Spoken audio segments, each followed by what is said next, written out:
Once again, 2 years have passed, and a new Storm title arrives to our hands, which is not what many of us expected, a little surprise from the developers, something that found the basics for what it will become the iconic Storm combat system. It's February 23rd, 2012. Welcome to the third episode of the Storm saga. Welcome to Storm Generations.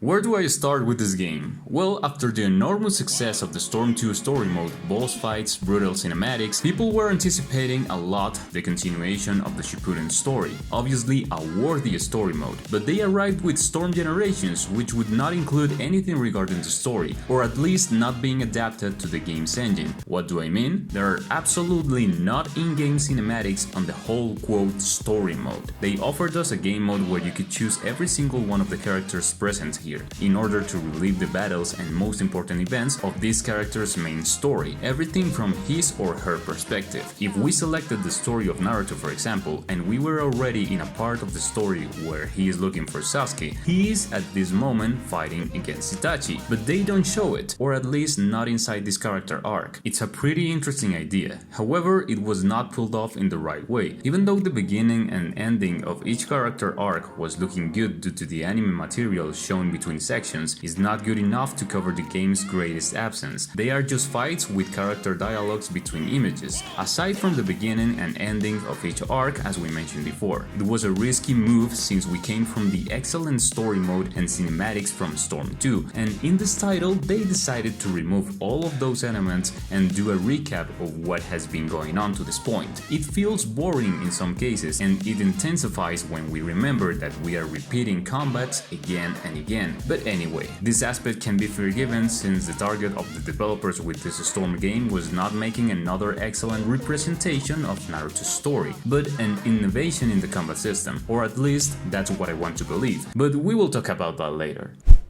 With that being said, this new angle of the story events tried to close up with a lot of argumental problems. For example, they finally bothered to make the Sabusa arc and making Sabusa and Haku as playable characters. We also managed to get some little sights of what it will be the real continuation of the original story, with Sasuke sneaking in the 5 Kages amid his fight against Danzo, Killer Bee vs Kisame, and the little glimpses about the 4th Great Ninja War. They also tried to relive past duels, but from the Akatsuki point of view.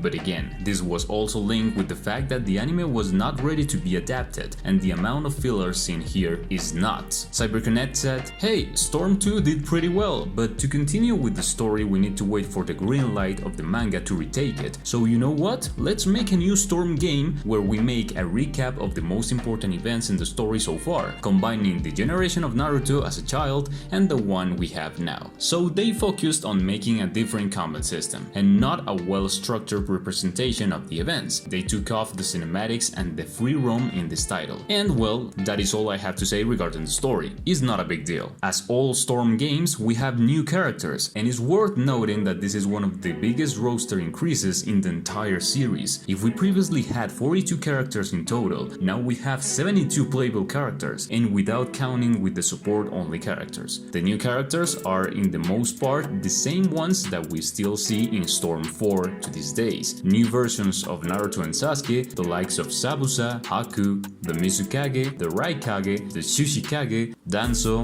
the new version of Kabuto, the first and second Hokage, Kid Kakashi and Obito, the new version of Tobi, and all the kid versions of the main cast. The support characters this time were a lot more, shaped mainly by the Sound Ninjas and the right hand of the Kages. A lot of options inside the combat system remained. You could still choose the type of assist you wanted on your teammates, change the type of substitution, personalize objects, etc. Of course, new scenarios were added, but all of this is not what we are here for. We needed to see what CyberConnect did regarding the combat system, the combat changes, and the answer was incredible. This Storm is the founder of all of the basics that created the most addictive and fun way of playing Naruto for a lot of players. The gameplay changed drastically, but in a very subtle way, and not very noticeable for the less experienced players. The most important change was the integration of the subs bar. After 2 games where we depended entirely by the chakra-based substitution system, they changed everything. Now you have 4 substitution maximum, and you can use them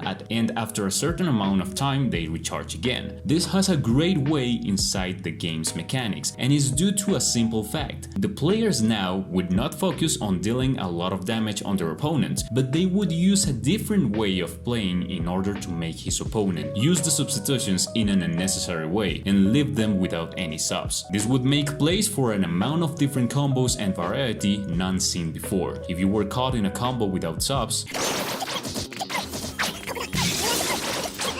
the chakra dash cancellation appeared for the first time. This means that now you have the possibility to pull off another chakra dash in the middle of a combo in order to achieve one of these 2 things: extend the combo that you were pulling off, or keeping the pressure on your opponent and making him waste his subs. This mechanic made the game more frenetic, and consequently all the rhythm of the battles felt with a higher speed. In fact, was the first time that Bandai Namco started to put some warning screens before playing some potentially high frame game and preventing some people from getting an epilepsy attack. Yeah, that's how far this change went. As the characters now had wider combo and movement opportunities, they started to encourage players to play more aggressively, giving place to combo cancels for the first time. It's incredible how everything changed just with one mechanic. Well, apart from everything we just highlighted, the chakra dashes could now be executed in middle air as well, and even though the range was shorter, it increased the pressure you could keep against your opponent. And at last but not least, pretty little detail that could seem insignificant for many but crucial for the hardcore players. And I don't know if it was just me, but I felt that the guard was broken so much easier than previous games. There's no character that can manage to guard against more than one single combo, so it was a lot easier to leave him or her helpless and take advantage of the pressure.